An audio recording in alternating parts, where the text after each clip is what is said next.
दोस्तों, हम अपने जीवन में हमेशा अपने मन को लेकर परेशान रहते हैं। हम यह सोचते हैं कि हमारा मन भला शांत कैसे होगा। हमारे मन में तो तरह तरह के विचार चल रहे हैं। हम काम कुछ और करना चाहते हैं, लेकिन हमारा मन हमसे कुछ और ही काम करवा लेता है। इससे पहले कि आप अपने मन को शांत करने का प्रयास करें, यह जानना जरूरी है कि मन का व्यवहार शांत होने वाला है ही नहीं। अगर मन शांत होने वाला हो सकता तो इस दुनिया में सभी के मन शांत हो गए होते और हर कोई अपना जीवन सुखी सुखी बिता रहा होता। फिर न तो कोई हंगामा होता और न ही किसी तरह की कोई तकलीफ। सभी का जीवन खुशी खुशी बीत रहा होता। फिर न तो आप और न ही मैं पैसे कमाने के पीछे भाग रहे होते। समस्या तो यह है कि हम ज्यादा से ज्यादा चीजें इकट्ठा करना चाहते हैं, क्योंकि हमें लगता है कि हमारे पास जितनी ज्यादा चीजें होंगी हम उतना ही सुखी रहेंगे। लेकिन वास्तविकता तो यही है कि बाहर की किसी भी चीज में कोई सुख नहीं है और न ही उनमें कोई दुख है। और यही कारण है कि जब हम किसी चीज के पीछे भाग रहे होते हैं, जब हम कोई चीज पाना चाहते हैं, तो उसे पाकर हमें पल भर के लिए खुशी तो मिलती है, लेकिन बाद में हम उस खुशी का एहसास नहीं कर पाते। वह खुशी दुख में परिवर्तित हो जाती है। और इसी प्रकार से हम एक चीज से दूसरी चीज, दूसरी से तीसरी चीज के पीछे लगातार भागते रहते हैं, क्योंकि हमें ऐसा ही लगता है कि यदि हम वह चीज पालेंगे तो हम सुखी हो जाएंगे। लेकिन वास्तविकता में वही सुख हमारे दुख का कारण बन जाता है, जिस कारण हमारा मन बेचैन रहने लगता है। हम उस चीज को पाने के लिए तरह तरह के उपाय करते हैं, जिस कारण हमारा मन और भी बेचैन होने लगता है। और यह बेचैनी धीरे धीरे चिंता का रूप ले लेती है और हमारा मन पूरी तरह से अशांत हो जाता है। हमें कुछ भी अच्छा नहीं लगता। हमें लगता है कि जो कुछ हमने मांगा था उसका उल्टा हो रहा है। सब कुछ हमारे विपरीत जा रहा है। और फिर हम अपने मन को शांत करने के लिए ध्यान करना शुरू करते हैं, क्योंकि एक ध्यान ही वह मार्ग है जो हमें ज्ञान की ओर ले जाता है। वह हमें यह बताता है कि बाहर किसी भी चीज में कोई सुख नहीं है और न ही दुख है। दुख और सुख तो हमारे मन का भ्रम है।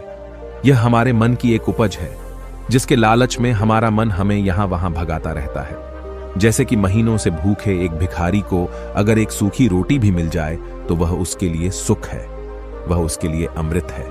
और ठीक उसी के विपरीत यदि किसी धनवान के घर पर 56 प्रकार के भोग भी बन जाए, तब भी वह उसे खाकर तो दुखी ही रहेगा। यह तो उनकी मनस्थिति पर निर्भर करता है।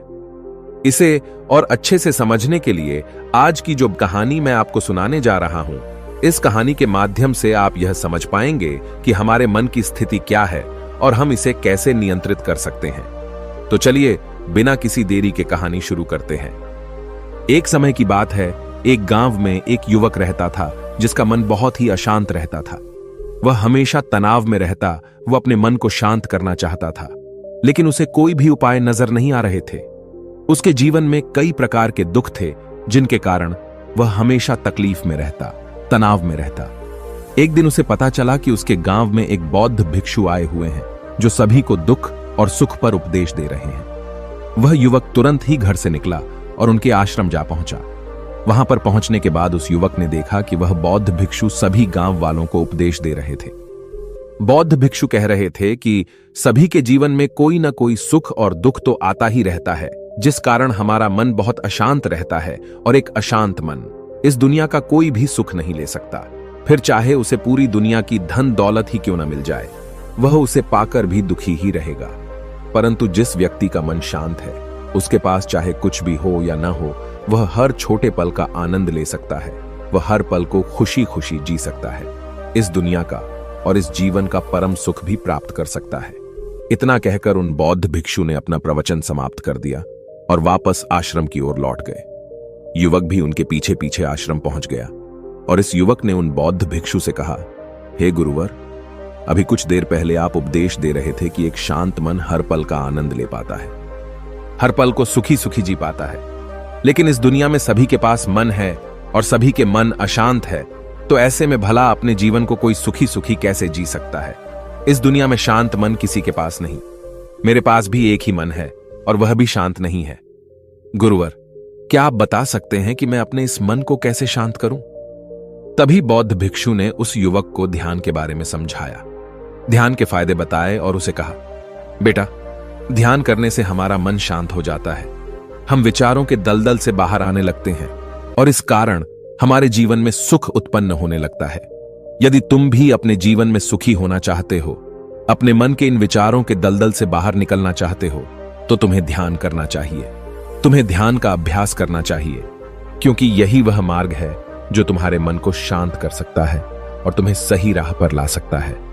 उस युवक ने उन बौद्ध भिक्षु की बात मान ली। उस युवक ने उन बौद्ध भिक्षु को प्रणाम किया और वापस घर चला गया। घर पहुंचने के बाद उसने ध्यान करना शुरू किया। वह रात भर ध्यान करता रहा, लेकिन उससे उसे कोई लाभ नहीं हुआ। इस कारण वह अगली सुबह फिर से उन बौद्ध भिक्षु के पास पहुंचा और उन बौद्ध भिक्षु से कहता है, गुरुवर, आपके कहे अनुसार मैंने रात भर ध्यान किया है, लेकिन उससे मुझे कोई लाभ नहीं हुआ। मेरा मन तो अभी भी अशांत है। आप तो कह रहे थे कि ध्यान करने से हमारा मन शांत हो जाता है। तभी वह बौद्ध भिक्षु उस युवा से कहते हैं, ध्यान कोई एक बार करने की चीज नहीं है, ये तो अभ्यास है और धीरे धीरे समय के साथ मन शांत होता जाएगा। इस पर वह युवक कहता है, हे गुरुवर, मेरे पास इतना समय नहीं है। मुझे कोई ऐसा मार्ग बताइए जिससे जल्दी जल्दी मेरा मन शांत हो जाए और मैं खुशी खुशी अपना जीवन जीने लग जाऊं। ऐसे तो मेरा बहुत समय बर्बाद हो जाएगा। मुझे कुछ ऐसा बताइए गुरुदेव, जिससे मेरा मन आज के आज और अभी शांत हो जाए, जिससे मैं सुख की अनुभूति कर पाऊं, मुझे सुकून मिले। उस युवक की यह बात सुनकर बौद्ध भिक्षु मुस्कुराने लगे। उन्होंने उस युवक से कहा, बेटा, मेरे पास तुम्हारे लिए कुछ ऐसा है जिससे तुम्हारा मन अभी के अभी शांत हो जाएगा। इतना कहकर वह बौद्ध भिक्षु अपने आश्रम में गए और अंदर से एक घड़ा लेकर आए और उस युवक को थमाते हुए कहते हैं, जाओ और पास की बह रही उस नदी से इस घड़े में पानी भर कर लाओ। उन बौद्ध भिक्षु के इतना कहने के बाद उस युवक ने वह घड़ा हाथ में ले लिया और नदी की तरफ जाने लगा। उसके बाद मन ही मन सोच रहा था कि लगता है यह गुरु पागल है, इन्हें कुछ नहीं पता। भला यह घड़ा मेरे जीवन में शांति कैसे ला सकता है? यह मेरे मन को शांत कैसे कर सकता है? लेकिन उसके पास और कोई रास्ता नहीं था, जिस कारण उसने घड़ा लिया और पास वाली नदी के पास पहुंच गया। उसने उस नदी में से उस घड़े में पानी भरना शुरू किया, लेकिन जैसे ही उस व्यक्ति ने उस घड़े को नदी से बाहर निकाला तो उस युवक ने देखा कि उस घड़े के चारों ओर छोटे छोटे छेद हैं, जिससे पानी तेजी से बाहर की ओर निकल रहा था। उसने लगातार कई बार प्रयास किए, लेकिन काफी बार कोशिश करने के बाद भी वह उस घड़े को पूरा नहीं भर पाया और थक हार कर उन बौद्ध भिक्षु के पास वापस लौटा और क्रोधित होकर कहता है, गुरुवर, आपने यह कैसा घड़ा दिया है? इसके चारों तरफ तो छेद है। भला मैं इसमें पानी कैसे भरकर ला सकता हूं? जब भी मैं पानी भरता हूं, इस घड़े के छेदों से सारे पानी बाहर निकल जाते हैं। इस घड़े को मैं पूरा नहीं भर सकता। तभी वह बौद्ध भिक्षु उस युवक को शांत कराते हुए कहते हैं, बेटा, शांत हो जाओ। तुम्हें तुम्हारे प्रश्न का जवाब ही तो दे रहा हूं, और यदि तुम क्रोधित अवस्था में इस जवाब को सुनोगे तो इसे समझना तुम्हारे लिए मुश्किल हो जाएगा। इसलिए शांत हो जाओ और मेरी बात समझने का प्रयास करो। यह जो घड़ा मैंने तुम्हें दिया है, इसे अपना मन समझो, और मन केवल दो ही प्रकार से शांत हो सकता है। पहला यह कि तुम उसे लबालब पूरा भर दो और उसमें कुछ भी और आने जाने की जगह न बचे। क्या तुम इस घड़े को इस प्रकार भर सकते हो? इस पर वह युवक कहता है, हे गुरुवर, मैं इस घड़े को लबालब नहीं भर सकता, क्योंकि जब भी मैं इसमें पानी भरता हूं, सारा पानी तो छेद से बाहर निकल जाता है। तभी वह बौद्ध भिक्षु उस युवक से कहते हैं, ठीक इसी तरह हम भी अपने मन को कभी नहीं भर सकते। हम जितना इसमें डालते जाएंगे, वह सब कुछ हमारे शरीर के द्वारा बाहर आता रहेगा। फिर चाहे वह क्रोध हो, प्रेम हो या फिर दया, हम जो भी अपने अंदर आने देते हैं, वही हमारे अंदर से बाहर भी आता है। और इसीलिए मैंने तुम्हें छेदों वाला घड़ा दिया, क्योंकि यह हमारी मन के जैसा ही है। और जब हम इस मन को बस भरना चाहते हैं, तब तुम अपना समय बेकार कर रहे हो। क्या तुम्हें एक पल के लिए भी ये नहीं सोचा कि इसी प्रकार तो तुम अपने मन को भरने में भी लगे हुए हो? क्या इससे तुम्हारा समय बर्बाद नहीं हो रहा? क्या इससे तुम्हारा जीवन बर्बाद नहीं हो रहा? क्योंकि जिस भी चीज से तुम अपने मन को भरोगे, वह तो बाहर निकल ही जाएगी। उस युवक को अपनी गलती का एहसास हुआ। वह तुरंत उन बौद्ध भिक्षु के चरणों में गिर गया और उन बौद्ध भिक्षु से कहता है, गुरुवर, आपने सच कहा। मैंने कभी भी इसके बारे में नहीं सोचा कि मैं अपना जीवन अपने आप ही बर्बाद कर रहा था। ठीक है, मैं तो इस बात से अनजान था, लेकिन आज आपने मेरी आंखें खोल दी। परंतु गुरुवर, अगर यह मन को पूरी तरह भरने का पहला तरीका मन को शांत नहीं कर सकता, तो मन को शांत करने का दूसरा तरीका कौन सा है?